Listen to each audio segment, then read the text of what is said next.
A warm welcome and a thank you for joining us on ERi-TV English News Broadcast. It's now exactly 10:30 p.m. Asmara time and we are ready for a domestic and international report for Monday, the 1st of December 2025. Reporting live from our headquarters in Asmara and inviting you to stay with us is Heaven Johans, your news anchor for this session. Let's begin with the major headlines. President Isaias returns home.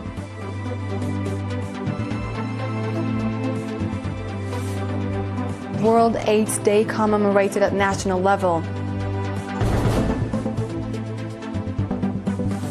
In our international report, President Putin grants visa-free entry to Chinese travelers. And more than 1,100 confirmed dead and 800 missing in catastrophic Southern Asia floods.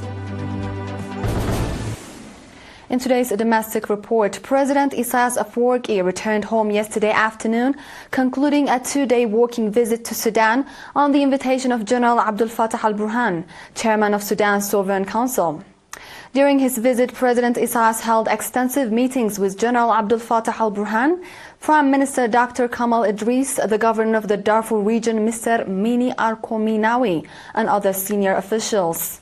The discussions focused on strengthening bilateral relations, the overall situation in Sudan and possible pathways for resolving the current crisis, as well as regional and global issues of interest to the both countries. President Isaias reiterated that the objective of the visit was to reaffirm Eritrea's firm and principled stance on and support for the unity and sovereignty of Sudan, and to stand alongside the Sudanese people and Sudan's Sovereign Council, who are shouldering the responsibility of ensuring the unity and territorial integrity of the country. General al-Burhan, for his part, paid tribute to Eritrea's position, which is anchored in the historic ties between the two peoples, and affirmed that he will exert vigorous efforts to consolidate these ties for the benefit of both nations. Upon arriving in Port Sudan by road travel, President Isaias was accorded a warm official and public welcome. In another report, World AIDS Day 2025 has been commemorated for the 33rd time on 1st December at national level in Asmara under the theme Overcoming Disruption, Transforming the AIDS Response. Dr. ERi-TV, Director of Communicable Diseases Control at the Ministry of Health, said that the day serves as a reminder to review the efforts exerted to combat the prevalence of HIV/AIDS and to renew commitment. Dr. ERi-TV went on to say that over the past 10 years, HIV infection among individuals aged 15 to 54 has been reduced to 0.35%, and new infections and deaths among the 15 to 24 age group have significantly declined. Dr. ERi-TV also stated that mother-to-child transmission of HIV has almost been reduced to zero, that people living with the disease are receiving antiviral medicines free of charge, and that for 95% of them the viral load has decreased to a level that is undetectable in laboratory results. He also called for coordinated efforts to nurture the HIV/AIDS free society. Dr. Mary Stephan, WHO representative in Eritrea, commended the progress Eritrea has achieved in controlling the prevalence of HIV/AIDS.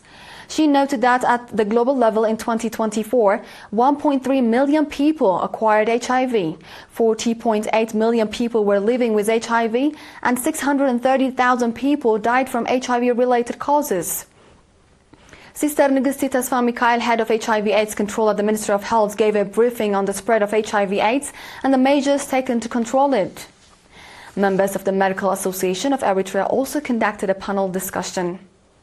At the event, representatives of UNICEF and UNFPA presented messages of solidarity. Members of the Voluntary Bidduho Association also delivered testimonies about the disease and their personal experiences. Moving on to the Gashibarka region, Ambassador Mahmoud Ali Harui, governor of the region, conducted a meeting in Mansoura on November 29th, focusing on enhancing the role and participation of area administrators and village coordinators in the implementation of development programs and in addressing shortcomings in social service provision institutions. Noting that without the active and conscious participation of the society, the successful implementation of set-out development programs is not possible, Ambassador Mahmoud called on area administrators and village coordinators to take note on their responsibilities and strengthen participation. At the event, reports were presented focusing on activities implemented and challenges encountered in the sectors of agriculture, health, education, economic development, as well as conservation of forestry and wildlife. The participants conducted extensive discussions on the reports presented and adopted various recommendations. In another news, the Eritrean Community Festival in Dammam, eastern Saudi Arabia, was enthusiastically conducted on November 27th. The annual festival, officially opened by Ms. Wayne Garazgiher, charity affair at the Eritrean Embassy, featured children's programs, cultural and artistic performances, as well as a cultural fashion show.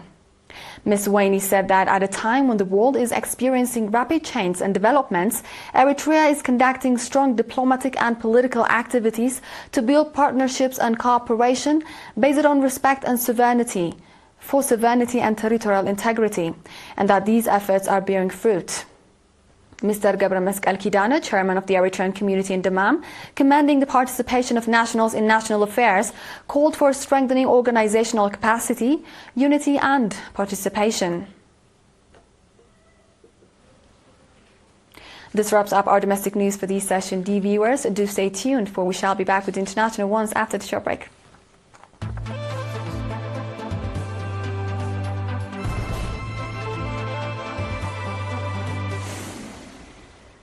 Welcome back. President Vladimir Putin has signed an executive order temporarily waiving visa requirements for Chinese nationals, a reciprocal step after Beijing lifted visa requirements for Russian passport holders earlier this year. The measure, which takes immediate effect and runs through September 14, 2026, allows Chinese citizens to enter Russia without a visa for up to 30 days for tourism or work. The mutual visa waiver is part of a one-year trial program. Russia and China already operate a visa-free regime for group tours, and last year Beijing began allowing Russian travelers in transit to stay for up to 10 days without a visa. Accordingly, from January up to July of this year alone, 237,000 Russians have traveled to China, while 262,000 Chinese citizens have paid visit to Russia. President Putin's pledge, combined with recent diplomatic tensions between China and Japan, has triggered a surge in searches and bookings for travel from China to Russia, market analysts told the Moscow Times last week. Meanwhile, Saudi Arabia announced it will sign an agreement with that will grant visa-free travel to citizens of both countries for up to 90 days. Our focus now shifts to southern Asia. Hurricanes and extreme weather have killed at least 366 people in Sri Lanka, 604 in Indonesia, and 176 in Thailand, according to authorities. Rescue and recovery efforts are underway in parts of South and Southeast Asia, where the number of those killed in devastating flooding continues to rise. Rescuers in Sri Lanka are still searching for 367 people, with downpours flooding homes, fields and roads and triggering landslides in the hilly central region. Nearly 1 million people have been impacted by the heavy rains and floods, which forced nearly 200,000 into shelters, the country's disaster management center stated. In Southeast Asia, close to 700 people were killed as 2 different cyclones hit the region. Rescuers in Indonesia are still searching for at least 464 people missing, according to official figures. People have started clearing mud, trees and wreckage from roads on the weekend as the recovery operations continued. More than 28,000 homes have been damaged, with 1.4 million people affected by the rare tropical storm. The country's president, Prabowo Subianto, called it a catastrophe and pledged to rebuild infrastructure as he visited the 3 affected provinces today, where nearly 300,000 people have been displaced by the flooding. This wraps up our domestic and international report for this session. Dear viewers, before we finalize, I present you the major headlines once more. President Isaias returns home. World AIDS Day commemorated at national level.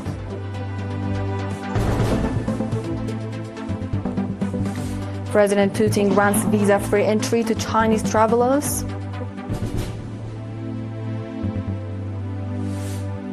and more than 1,100 confirmed dead and 800 missing in catastrophic Southern Asia floods.